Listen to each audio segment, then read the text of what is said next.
You may be of a generation that remembers when everything was closed on Sundays.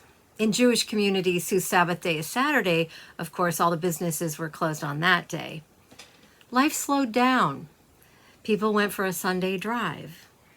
In a less secular and less diverse America, the expectation was that most people would be attending church on Sunday morning, and there was at least a remnant of old school Sabbath observances. When I was a kid, we got bored on Sundays. There was nothing to do, or so we felt, and my parents, who badly needed a day of rest and relaxation, would say to us, "Go entertain yourselves." They didn't think that boredom was bad for us or their problem to solve. The Sabbath has been called the gift of the Jews to humanity. It's not just a day, but it's a commitment to the soul, to the deeper self that can only emerge when we divest from what Thomas Merton called the violence of busyness and overwork. Right now, when so many of our activities are made impossible by the pandemic, and we might be really weary of hearing children say, "I'm bored," there's nowhere to go and nothing to do, and believe me, plenty of adults are saying that as well. It might seem like adding insult to injury to talk about creating and keeping a Sabbath. We might say, well, we're already limiting our activities. We're already stopping so many things that we love doing. I know you are. I know I am. I know your children are, and your families and your friends and your loved ones. And I also know this. Sabbath is a gift. It is a gift to humanity. It's one of the most humanizing spiritual practices that exists. A practice that can help us become psychologically stronger, to maintain emotional and spiritual well-being, the wholeness that in Hebrew is called shalom, not just right now, but for the rest of our lives. Abraham Heschel, who wrote a very, very beautiful book about the Sabbath, says that the Sabbath plants the seeds of eternity in the soul. And that starts when we stop. It starts when we say, the sun is setting, or the appointed hour is nigh, and I'm going to stop. I'm going to put away my work and do that for 24 hours.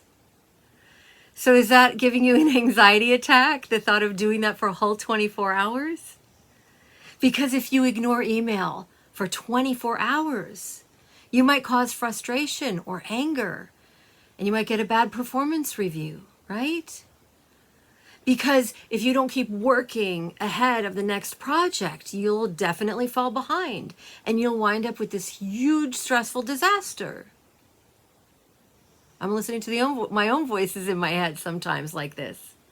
Because if you stop working for 24 hours, and I don't just mean professional jobs work, I also mean cleaning, fixing stuff, making phone calls you feel obligated to make, all of that unpaid work that people do. What will people think of you? What will you think of yourself? If you stop working and keeping busy with projects that you can tick off on the "I was productive today" box, what if you meet up with yourself? That might be scary too. But I have to tell you that now more than ever, we cannot avoid the seriousness of needing to stop. Your jobs right now, most of you, are in your homes. And your children's school, which is their work, is also in your home. And so the days have a tendency to bleed together and blend together. And having electricity and Wi-Fi means that we can plug our bodies and our brains and our emotional responses and our attention directly into work every hour of the day and the night. And that's exactly what's happening for some of you and for your kids. Just like technology, stress, work right into the mind. And then there's no space for anything else to get in there, let alone the still small voice of the holy. And that's a good way to totally lose it. Sabbath was not instituted so that children could play frisbee or that adults could veg out in bed with a book, although those are both great Sabbath activities. It was instituted for a deeply important spiritual and psychological reason, to teach humanity that the world has already been created and can survive without our effort for one day out of 7. So you know where this comes from, right? Right? The Bible story, in the central creation story of all Western civilization in the book of Genesis, God makes the world in 6 days and rests on the 7th, and then gives the commandments, the 10 commandments, to Moses on Mount Sinai, commandments meant for all of humanity. And it's interesting that the commandments around the Sabbath are much more specific than any of the other ones, and I'm going to read this for you. This is translated by Everett Fox from the 5 books of Moses. Remember the Sabbath day, to hallow it. For 6 days you are to serve, and you are to make all your work. But the 7th day is Sabbath for Yod-Heh-Vav-Heh, and that's the transliteration of the sacred name of Hashem, the Holy One, your God. You are not to make any kind of work, not you, nor your son, nor your daughter, nor your servant, nor your maid, nor your beast, nor your sojourner that is within your gates. For in 6 days Yod-Heh-Vav-Heh made the heavens and the earth, the sea and all that is in it, and he rested on the 7th day. Therefore Yod-Heh-Vav-Heh gave the Sabbath day his blessing, and he hallowed it. So notice that this is not just personal behavior, personal rest that God is talking about. Not only can you not work, neither can your children, and neither can anyone who works for you. I hope you noticed that. Not even your animals. This is not just about assuring individual well-being, but communal spiritual renewal and sanity and survival. Everyone rests, including the earth. So there's an environmental component here as well. So this Sabbath commandment is actually one that echoes our second Unitarian Universalist principle, or I should of course say our Unitarian Universalist second principle echoes the Sabbath commandment. And I'll remind you that our second principle is that we affirm and promote justice, equity, and compassion in human relations. Not even the sojourner should work on the Sabbath day. As I said, Abraham Joshua Heschel wrote one of the most beautiful books on the Sabbath, and he points out that in a surprising departure from accustomed religious thinking, God did not make a sacred place after the creation of heaven and earth, as it is in other traditions, but God created a sacred time. And this would prove to be profoundly important given the subsequent experience of the Jewish people, whose sacred places would often be destroyed and its people persecuted and dispersed. Heschel reminds us that Judaism is a religion of time, aiming at the sanctification of time. The Sabbaths are our great cathedrals. The 7th day is a palace in time, which we build. And of course, it is Rosh Hashanah this weekend, the Jewish New Year. The significant mood of that sacred time is one of intimacy and longing and love. The Hebrew language used for the welcoming of the Sabbath is the same language used for a bridegroom welcoming the bride on their wedding day. Le Kadesh.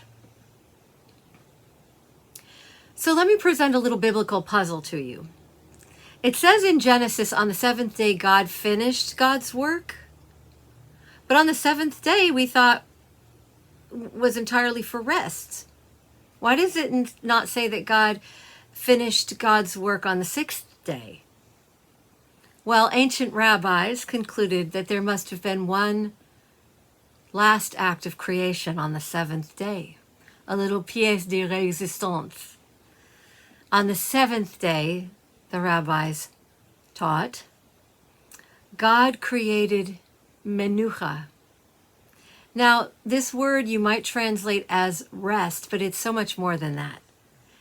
Menucha means tranquility, serenity, peace, and repose.